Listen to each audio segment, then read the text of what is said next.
You've been talking to them for an hour, and you still don't know where you stand. Not because they were rude, not because the conversation was bad. Actually, it was good. Genuinely good. They asked the right questions. They laughed at the right moments. They were present in a way that most people aren't anymore. But when you walked away, you realized you couldn't answer the most basic question about what just happened. Do they like me? Are they interested? Did any of that actually mean something? Or was I the only one who felt it? And the unsettling part isn't that you don't know. It's that you have no idea how to find out. Because there were no signals. Or there were signals, but they all contradicted each other. Or there was something there, but it was so carefully managed that you can't tell where the management ended and the person began. You've met this person. Maybe you've loved this person. Maybe you are this person. Stay till the end. Because the psychology of people who are impossible to read is one of the most misunderstood patterns that exists. And the most important thing about it is almost never what people on the outside assume. Let's start with what being unreadable actually is. Because there are several completely different things that look identical from the outside. The first is the person who is genuinely calm, whose nervous system runs at a lower baseline activation than most people's, whose face, in its natural resting state, doesn't perform what's happening inside. Not because they're withholding, because the gap between their internal experience and their external expression is simply wider than average. They feel things, fully. They just don't leak. The second is the person who learned to be unreadable. And this is the one that most conversations about this pattern miss entirely. Research on what developmental psychologists call emotional inhibition consistently shows that children who grew up in environments where emotional expression was unpredictably received, where showing feelings led to dismissal or criticism or made someone else uncomfortable or was simply never responded to, develop extraordinarily sophisticated control over their external presentation, not as a conscious strategy, as a survival adaptation. The child who expresses joy and gets ignored, the child who shows fear and gets told not to be so sensitive, the child who cries and hears you're being dramatic. That child doesn't stop feeling, they stop showing. And they become very, very good at it. So good, in fact, that by the time they're an adult, the control is no longer something they choose. It runs automatically, below the level of conscious decision. Just the default setting of a nervous system that learned early that visibility is a variable worth managing. And here is the thing that the people on the outside almost never understand about this person. The unreadability is not indifference. It is almost always the opposite.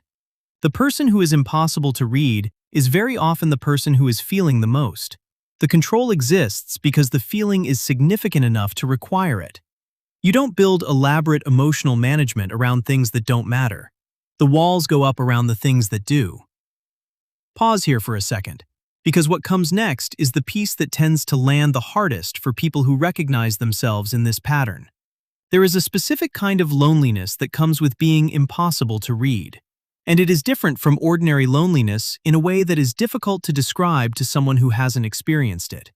It's not the loneliness of being alone. It's the loneliness of being present, of being in a room full of people who like you, who enjoy your company, who would say, if asked, that they feel close to you.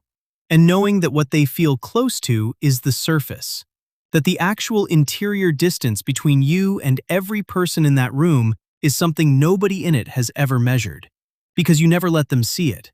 And the strange part is that you don't always know how to close that distance even when you want to. Because the mechanism that closes it, the spontaneous expression of what you're actually feeling in real time, is the one that shut down the earliest and runs the most automatically. You can decide to open, but something in you has to override the default. And that override is not always available on demand. Research on emotional regulation from James Gross at Stanford identifies what he calls the suppression paradox. When people chronically suppress emotional expression, the internal physiological response to those emotions does not decrease. It increases. The feelings don't get smaller. They get larger and less processed because they have nowhere to go. The person who looks the calmest on the outside is often carrying the most on the inside. This is the thing that the people who find impossible to read people frustrating most need to understand. The absence of visible emotion is not evidence of absent emotion. It is almost always evidence of managed emotion. And management of that consistency and sophistication doesn't get built around things that don't matter. Now let's talk about what this creates in relationships. Because the interpersonal consequences of this pattern are specific and worth understanding from both sides. From the outside, being close to someone impossible to read produces a specific kind of uncertainty that is genuinely exhausting over time. You don't know if they're happy. You don't know if something is wrong. You don't know if the quiet is comfortable or loaded. You find yourself doing an enormous amount of interpretive work, reading micro-expressions, analyzing word choices, trying to construct a picture of what's happening inside a person who has spent years making that picture unavailable. And that work, sustained over time, eventually produces one of two outcomes. Either the person on the outside learns to find security in the consistency of what the impossible-to-read person does rather than what they express. Their actions become the language instead of their face. Or the person on the outside wears out. The uncertainty becomes too much, and they leave, often without ever knowing how much they actually mattered to the person they couldn't read. And that departure lands on the impossible-to-read person in a specific way. Because they felt everything. They just never found a way to make that visible in time. From the inside, being impossible to read produces something that most people in this category have never quite named, but immediately recognize when they hear it. It's the experience of being consistently misunderstood in a specific direction. Not mistaken for being sad when you're happy, or angry when you're calm. Mistaken for being unaffected when you're the most affected person in the room. Described as cold by people you were warm toward. Described as distant by people you were trying to reach. Described as hard to know by people you were genuinely trying to let in the only ways available to you at the time. And the compounding effect of being consistently misread in that direction is that it reinforces the original pattern. If showing doesn't produce being seen, the nervous system asks, why show? And the walls go a little higher. The management gets a little more sophisticated. The unreadability becomes more complete. Until there's a specific kind of person who can see through it. And this is the other thing worth understanding about the people who are impossible to read. They almost always have one person, sometimes two, occasionally three across an entire lifetime who got through. Not by being louder or more persistent or by asking more questions, by being patient and consistent enough that the nervous system stopped treating them as a threat.